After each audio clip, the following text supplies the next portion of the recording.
همه از بحر تو سرگشته و فرمان بردار، شرط انصاف نباشد که تو فرمان نبری.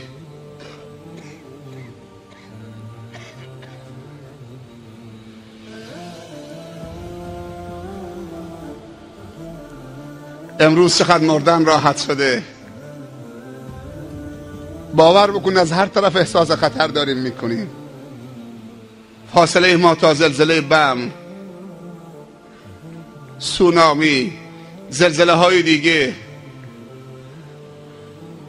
برفی که در رشت آمد و در شمال آمد، 2 متر بعد 1 متر برف که رو سقف خانه هاشون، خدا میدونه چند نفر مردن.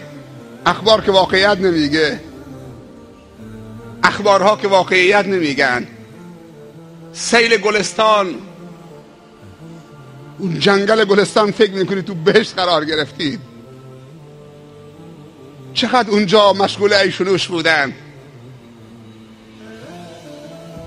در اعماق جنگل خدا میدونه چه کار میکردن، چه بساطی داشتن که این سیل میاد همه بساطشون رو جمع میکنه.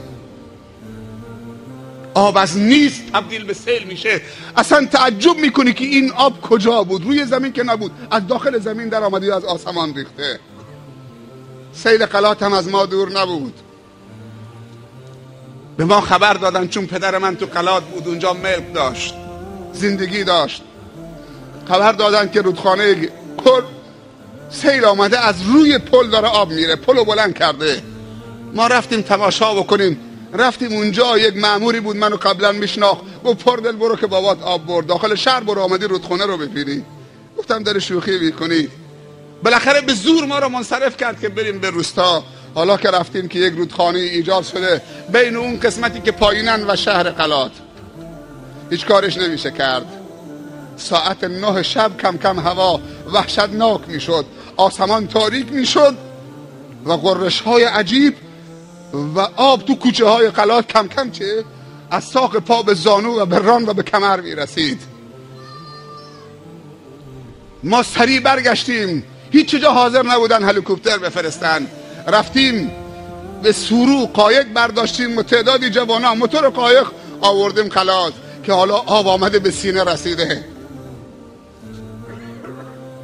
خیلی فضای وحشتناکی بود، خیلی مهیب بود. قایق بردیم، 2 سرویس نجات پیدا کردن. گفتم بابا بیا بریم سورو. گفت نه حالا دیگه اینجا امنه، حالا آمدیم بالا. بابا ما بریم. گفت برید. کسی نمرد، تلف نشد. ما آمدیم سورو، گفتیم بریم تا مسیر چاهو نگاه بکنیم، از اون طرف رودخانه چه دوباره یه لبه رودخانه طرف چاهو و بلنده و سودروس.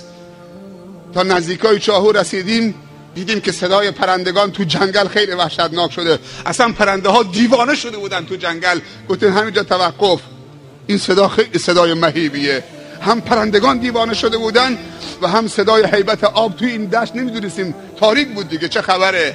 از همونجا دنده عقب گرفتیم آمدیم خانه. صبح زود رفتیم یه سرکشی بکنیم که رودخانه چه پل بلند کرده بود، آورده بود تو شهر. حالا دیگه کل شهر محاصره است، هیچ کارش هم نمیشه کرد. مسجد جامع قلات نیمه تمام بود، سقفش گرفته بودن، در و پنجرش نگذاشته بودن. گفتن مردم اون شب همه پناه آوردن به خانه خدا، تو خانه هاشون احساس امنیت نمی کردن. ای که هستش میگن ملا کمالی خدا رحمتش بکنه، فوت کرده، پیرمردی بود. میگه سرم از تو پنجره مسجد بیرون کردم اینطوری به آسمان. میگه آب می آمد تو کوچه ها مثل این که اژدهای دهنش باز باشه، هیولای دهنش باز باشه. میگه اصلا آب نبود، یه چیزی دیگه بود، راهش بلد بود چطوری این دلو تو سینه ما بفشاره. بعد میگه سرم از پنجره بیرون کردم، یک نگاهی به آسمان کردم، همینجور از بالا می آمد، از پایینم معلوم نبود آب از کجا. همه شیرها باز شده بود، همه شیرهای آسمان باز شده بود. میگه سرم بیرون کردم، گفتم ای خدا، تو اون خدایی که قبلا ما تو رو میشناختیم نیستید، امروز عوض شدید. تو که رحمان بودید، تو که رحیم بودید، امروز چطوری عوض شدید؟ اینا چیه دیگه؟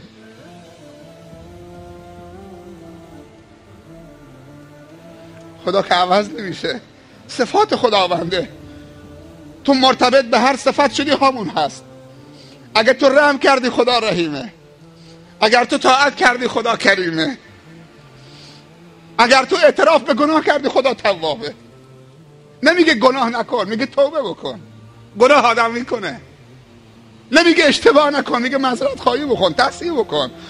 اذا عرفت فلزم، حالا که فهمیدین دوباره بگیرش. میگه سرم بیرون کردم گفتم خدایا تو که رحمان بودی، تو که رحیم بودی، تو که صبور بودی، امروز چت شده؟ عوض شدی. امروز قهار شدی، جبار شدی، منتقم شدی. از کی میخوای انتقام بگیری؟ ما که ضعیفیم. خدا انتقام نمیگیره چون در خور من و تو نیست. وقتی تو پشت به خدا کردی، خدا را از زندگی در کردی، عذاب دیگه همینه. انسان وقتی تو دلش و تو زندگیش خدا نداشته باشه، دیگه بوی امنیت و بوی آرامش و استقرار و اطمینان و اینا دیگه روحی و روانی نیست. ذکر خدا با خمارات شدن نیست. ذکر خدا آرامشی که بر دل انسان می نشینه. ذکر خدا یعنی طاعت خدا در همه زمینه های زندگی. فذکرونی اذکرکم. در همه زمینه های زندگی ذکر خدا بکنید. ذکر خدا یعنی پارچه رو درست متر کردن، یعنی کیلو رو درست وزن کردن، یعنی آب رو میگو و ماهی نریختن و سطل زیرش بسته است. آب کجا میره؟ تو ماهی میکشی یا آب میکشی به مردم میدید؟ ویل للمطففین الذین اذا اکتالوا علی الناس یستوفون و اذا کالوهم او وزنوهم یخسرون. ذکر خدا یعنی تهمت نزدن به زنان پاکدامن. ذکر خدا یعنی بهتان نزدن. ذکر خدا یعنی غیبت نکردن. ذکر خدا یعنی همیشه به یاد خدا بودن و طاعت خدا کردن و معصیت خدا نکردن. ذکر خدا یعنی فقیر نوازش کردن. ذکر خدا یعنی یتیم نوازش کردن. ذکر خدا یعنی مشکل مردم رو حل کردن به خاطر خدا.